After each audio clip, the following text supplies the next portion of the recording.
This is the narrated PowerPoint on paraphrasing and summarizing. Okay, paraphrasing and summarizing. You want to be sure that you change your word choice. Dictionary.com has a thesaurus available with it. Of course, with a thesaurus, you want to be careful that you're not guilty of thesaurus writing, which is when you just people blindly pick any word and use it. You want to make sure the word you're using is the right word for that particular context and it makes sense. And it's also important to change the sentence structure. Both of these are ways of making the writing yours, but you need to be sure, regardless of whether you have paraphrased or summarized or quoted directly, you needed to document it. If you got it from another source, document it. Now, we do have this concept of common knowledge, and so what is it? Well, here's an example that I use.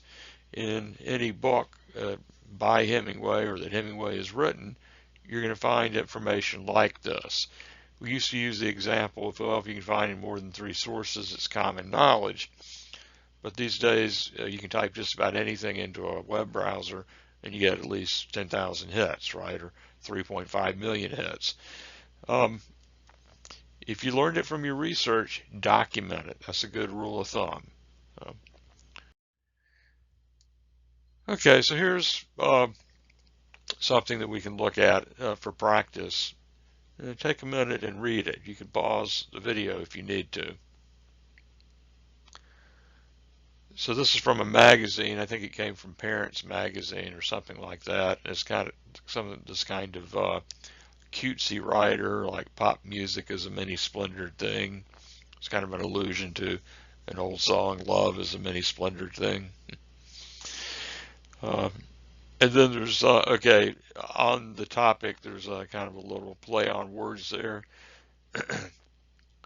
Children are visual and concrete, whereas teenagers are auditory and abstract, and their infatuation with music is witness to their ability to think in a new key.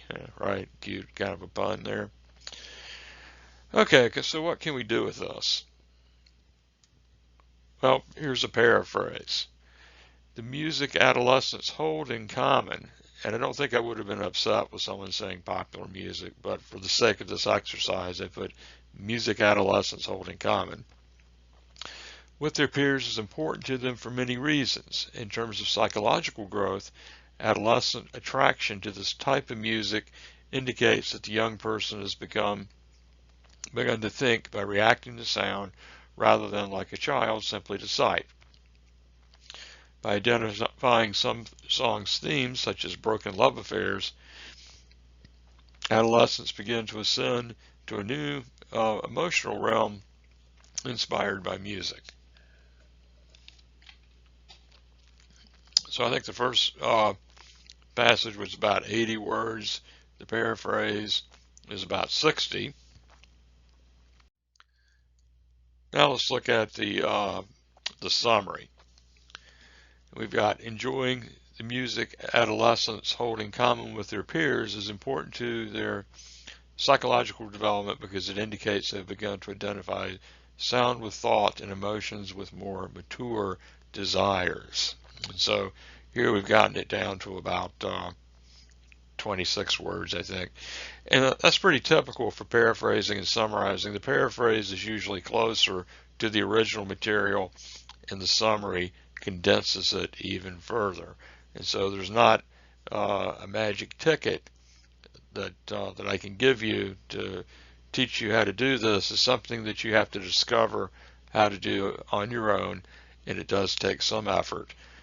But you can't just copy from another source and have phrases and a lot of the same wording. That's considered plagiarism, and it'll get you in trouble here in this class and in others in the university. So this is something you need to learn how to do.